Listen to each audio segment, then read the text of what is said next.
चौथा भाव निकल गया, पांचवा भाव आया, पशुधन की वृद्धि के लिए हम एक दूसरे को स्थापित करते हैं। पशुधन की वृद्धि के लिए घर में पशुओं का क्या काम? तो आज आपकी संपदा किसी भी चीज से आकी जाती हो, लेकिन सरवार सिद्धिकार ने भी धन, जब धन शब्द की व्याख्या की है तो गवा दया, गौ आदि को धन कहा है, ना कि रुपए पैसे सोना चांदी को। और पहले कपड़ा लेन देन करना हो, संपत्ति खरीदनी हो, कुछ भी करना हो तो धन गाय से चलता था। भैया 5 गाय दे दी और पूरी बारात का सामान खरीद लिया। चेतन धन कैसा धन है वो? 5 गाय में पूरी बारात का सामान मिल गया, कामधेनु जैसी दे दी, गिर गाय की दे दी, उत्तम नस्ली दे दी, उसके यहाँ वो धन बढ़ रहा है। यहां पर भैया कोई बहुत बड़ा पाप हो गया तो प्रायश्चित ग्रंथों तक में लिखा है इस बात को, दान की, गौदान की महिमा, कि अगर किसी मुनि महाराज के, मतलब किसी गृहस्थ के माध्यम से किसी बच्ची की हिंसा हो गई हो, कोई गृहस्थ है और गृहस्थ ने चला करके डीएनसी करा ली, बच्चा गर्भपात करा दिया, मर गया बच्चा गर्भ में, गुरु के पास जाकर के प्रायश्चित लेते हैं तो प्रायश्चित में ये बताया गया कि भैया तुमने इतने महीने के गर्भ का इस तरीके से गर्भपात कराया है, हो सकता है वो जो बच्चा गर्भ में आया था वो आगे चल करके मुनि बन जाता, बेटी होती तो आर्यिका बन जाती। तो आचार्य आपके भावों को सुन करके, समझ करके धारणा बना लेते हैं कि इसको मुनि हत्या का दोष लगने वाला है कि किसी एक ग्रह सामान्य व्यक्ति की हत्या का दोष लगने वाला है।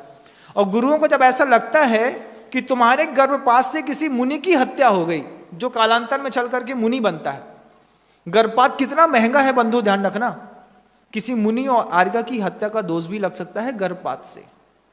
बन जाता क्या पता, उसके अंदर कैसी उपादान क्षमता थी क्या पता। तो तब आचार्य आपकी उस संवेदनशीलता को, उस भाव को देख करके प्रायश्चित देते हैं, 25 गाय दान कर देना, 15 गाय दान कर देना, 5 गाय दान कर देना। इस गाय के दान से भी पाप कर्म कटते हैं।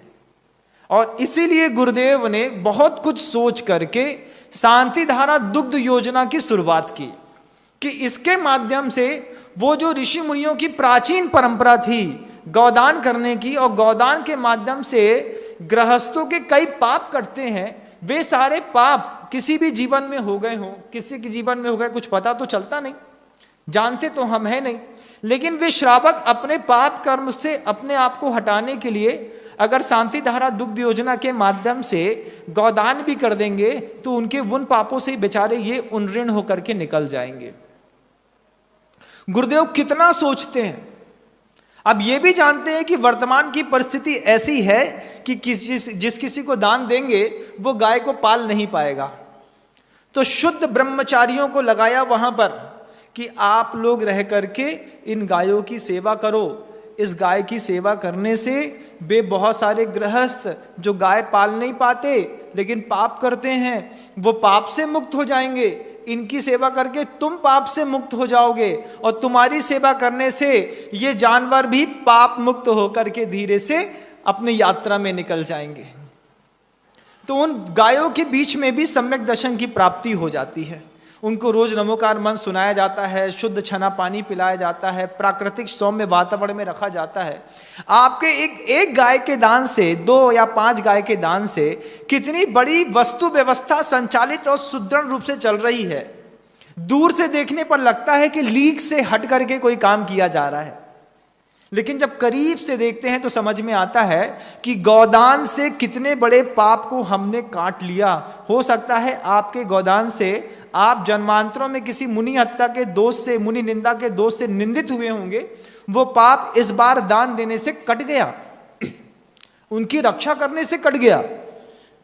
और इसमें भी गुरुदेव तो इतने ऊंचे स्तर पे बैठे हैं कि वो गौदान के लिए भी प्रेरित करते हैं, गौशाला निर्माण के लिए भी प्रेरित करते हैं, गौवध के मांस निर्यात ना हो इसलिए भी सरकार के ऊपर बराबर और निरंतर दबाव बना करके रखते हैं। मांसाहार तो बंद नहीं कर सकते, लेकिन मांस निर्यात ये बंद कर दो। इसके लिए गुरुदेव ने कितना पुरुषार्थ किया है। आज उनका पुरुषार्थ ऐसा फलीभूत हुआ कि आज गुरुदेव के आशीर्वाद से करीब 1500 से ज्यादा गौशालाएं सुरक्षित रूप से चल रही हैं। और एक एक गौशाला में, कई गौशालाएं तो ऐसी हैं जहां 5,000 से लेकर के 15,15, 20,20 हजार तक पशु हैं, और वहां पर रह करके वो अपने आप को स्वतंत्र और सुरक्षित महसूस करते हैं। ये सृष्टि का सबसे बड़ा अभयदान है, बहुत बड़ी व्यवस्था है बंधुओं। वो संबंध के साथ बना दी गई पशुधन की वृद्धि के लिए। वृद्धि क्यों करनी है? कभी हो सकता है कोई पाप ऐसा हो जाए जिससे दान देकर के हम पवित्र हो सके।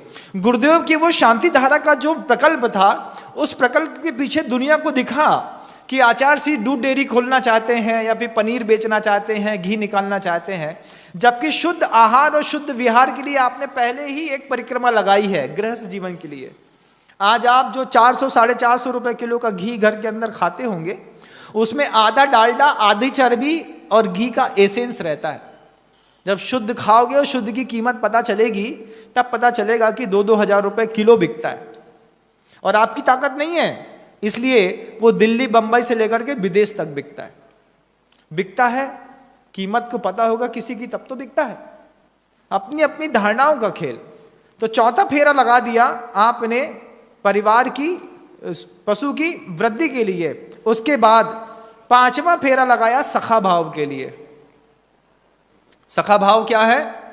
कब तक हम वासना का जीवन जिएंगे, कब तक मैं तुम्हें पति, तुम मुझे पत्नी समझेंगे।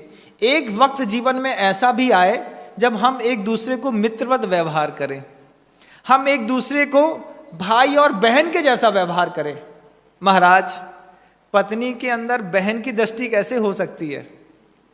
तो जिसकी 7 प्रतिमाएं हो जाती हैं, उसको, उसके अंदर, पत्नी के अंदर बहन की दृष्टि आ जाती है बंधु।